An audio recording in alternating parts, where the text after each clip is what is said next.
Somewhere in the city of San Francisco, a group of people are gathered in an alley for a bot fight. The reigning champion Yama destroys the opposing bot and challenges someone else to take him on. Entering the ring is 14-year-old boy genius Hiro Hamada with a tiny bot that everyone laughs at. Hiro pays his entry and fights Yama's bot, where the latter breaks Hiro's in 3 pieces. Hiro pays for a rematch and then shows what his bot can really do. It repairs itself and manages to take Yama's bot apart. Hiro collects his winnings, but an angry Yama threatens him with his goons. Coming to the rescue is Hiro's older brother Tadashi on his motorcycle. Tadashi gets Hiro out of there, but they both get arrested for Hiro betting on the bot fight. The boys are bailed out by their Aunt Cass. She is upset with them and takes them back to their home, which is right above the cafe she runs. We learn that she's been taking care of them for 10 years after their parents passed away. Tadashi asks Hiro what he is going to do with his life, since Hiro graduated high school at 13. Tadashi then takes Hiro with him somewhere. The two go to the San Francisco Tech Institute, Tadashi's college. He introduces Hiro to his other genius inventor friends, Go-Go Tamago, who has invented a motorcycle with electromagnetic wheels, Wasabi, working with a plasma laser, Honey Lemon, a bright and energetic girl who creates a big purple smoke bubble, and Fred, who is just the school's mascot but has a keen interest in science. Tadashi takes Hiro into a room and puts duct tape on his forearm and rips it off. Hiro yells in pain, which activates Tadashi's invention, a healthcare robot named Baymax. He assesses Hiro's pain level and uses something to get rid of his pain.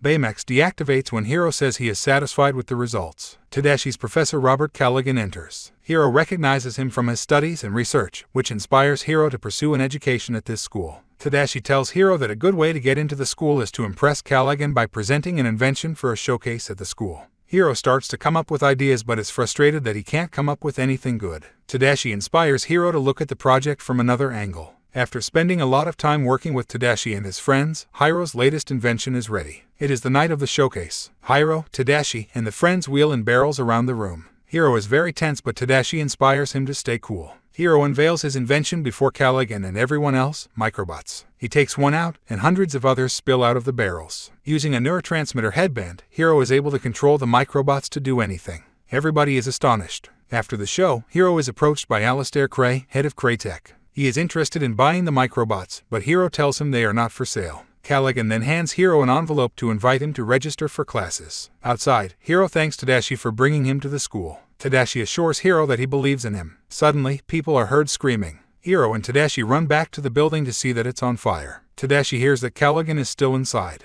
Tadashi runs in, and moments later, there is an explosion. Hiro then calls for his brother. A memorial is held for both Tadashi and Professor Callaghan. Tadashi's friends go to his home to console Hiro and Cass. Hiro just stays in his room, depressed. After a while, Hiro is still in his room mourning his brother. He picks up his little bot and a piece falls on his foot. He yells in pain, and Baymax reactivates. He tries to tend to Hiro's pain, but Hiro says he is fine. Baymax notices the last of Hiro's microbots is moving around in its container. Baymax decides to follow its direction, taking him out into the streets. Hiro runs after him until they reach a warehouse. In there, they find that the microbot is trying to attach itself to thousands of other microbots that someone else built. These microbots then come together and try to attack Hiro and Baymax. Hiro runs with Baymax out of there. He sees a man in a kabuki mask manipulating the microbots advancing toward them. Hiro pushes Baymax out the window, going down with him. Baymax catches Hiro and they land safely. Hiro runs to the police station with Baymax to report on this incident, but the officer has a hard time believing his story. He runs home with Baymax and decides that they must catch the masked villain.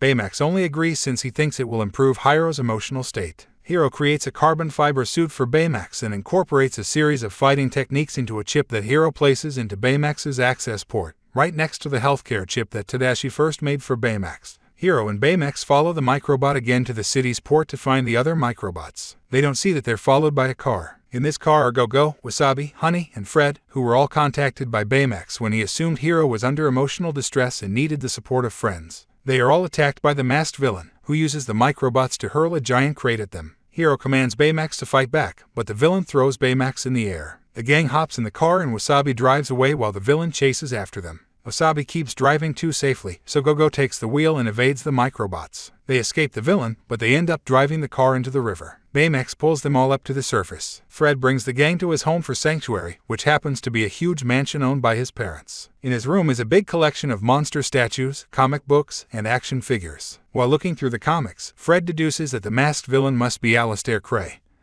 who must have started the fire at the school to steal Hiro's microbots. Baymax then reveals that he scanned the villain at the port, meaning they have a reading on him. Hiro then comes up with a plan to upgrade not only Baymax, but the other four as well. The plan is to get the villain's mask since he may be hiding the neurotransmitter headband beneath it. Hero makes suits for the gang and makes weapons for them as they practice getting the mask off Fred's butler Heathcliff. Honey has little balls of tungsten carbide that make foam and harden to trap the villain. Go-Go has electromagnetic roller blades and discs. Wasabi has lasers on his arms. And Fred has a monster suit that jumps high and breathes fire. Hero makes himself a suit, and a new one for Baymax that can fly and has a rocket fist. He tests this suit out on Baymax, and they fly all across the city. Baymax determines that Hiro's emotional levels are improving. The two sit high above the city, and Baymax scans everyone in the city. He finds a life form matching the villain on an island further from the city. Baymax flies the gang to the island. They come across an abandoned laboratory with a ruined machine. They find footage on the computer showing Cray and his scientists showing off 2 portals they created to make use of teleportation. The woman is preparing herself in a pod to go through the first portal. One scientist tells Cray that he notices an irregularity, but Cray ignores it. The woman goes through the portal, and then the portal becomes unstable. The second portal closes, trapping the woman in there as the scientists are forced to shut down the portal when it starts to suck everything else in. The gang comes to the conclusion that Cray is the masked villain and that he wanted to steal Hiro's microbots to rebuild the portal, just as the villain attacks the gang. Making use of their suits, they try to catch him, but Honey accidentally gets hit with one of Go-Go's discs, which in turn makes Go-Go slip on one of Honey's carbide balls. Fred and Wasabi crash into each other as the villain throws them off. Baymax flies Hero high enough for Hero to tackle the villain to the ground and remove his mask. When he turns around, he is revealed to be Professor Callaghan, alive and well. He tells Hero that he took the neurotransmitter and used the microbots to protect him from the explosion. Hero tells him that Tadashi lost his life trying to save him, and Callaghan remarks that that was his mistake. Filled with rage, Hero orders Baymax to destroy Callaghan. Since Baymax is not programmed for this, Hero removes the healthcare chip and leaves the fighting chip, leaving Baymax to attack Callaghan. The other 4 try to stop Baymax until Honey opens the access port and puts the healthcare chip back in its place, just as Callaghan escapes. The 4 are shocked at Hero for his actions, and he angrily gets Baymax to fly out of there. Hero returns home with Baymax to fix his scanner and find Callaghan. He then tries to remove the healthcare chip again, but the access port won't open. Baymax tells Hero that Tadashi wouldn't have wanted this, but Hero yells that Tadashi is gone.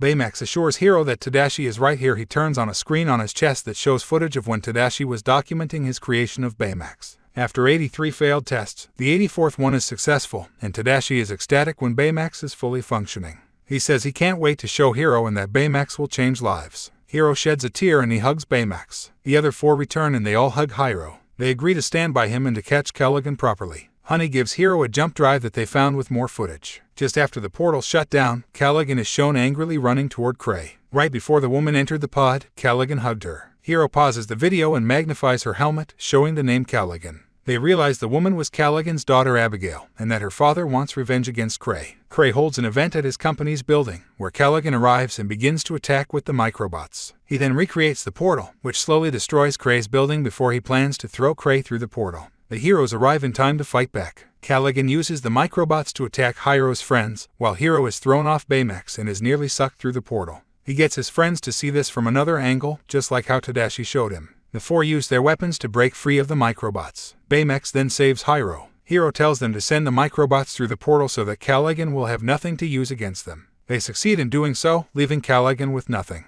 He is nearly pulled into the portal, but Baymax grabs him. The portal falls to the ground and is still active. Baymax then says he detects a life form coming from the portal, and it is a female in hypersleep.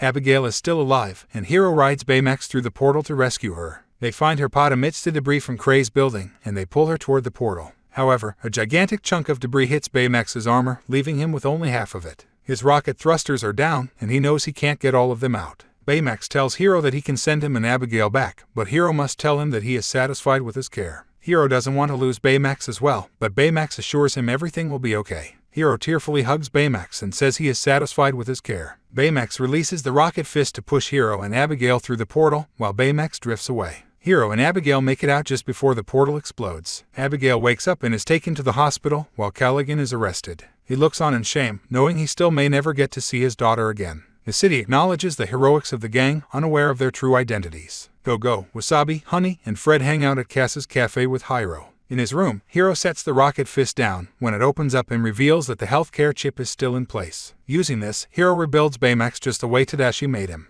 The 2 of them hug. Hero closes the film with a voiceover saying that just the way Tadashi wanted to help people, he and his friends are now going to do the same. They get together in their suits, along with Baymax, to spring into action as, after the credits, Fred is shown in his home looking at a family portrait. He addresses his father, who looks suspiciously like Stan Lee, and says he wishes he could have been better. Fred then touches the portrait, which opens up a secret room with gadgets and suits. From behind him, his father appears and holds up a pair of spandex underwear. He shares the same method of underwear use as his son. The two of them hug, and Fred's dad says they have a lot of catching up to do.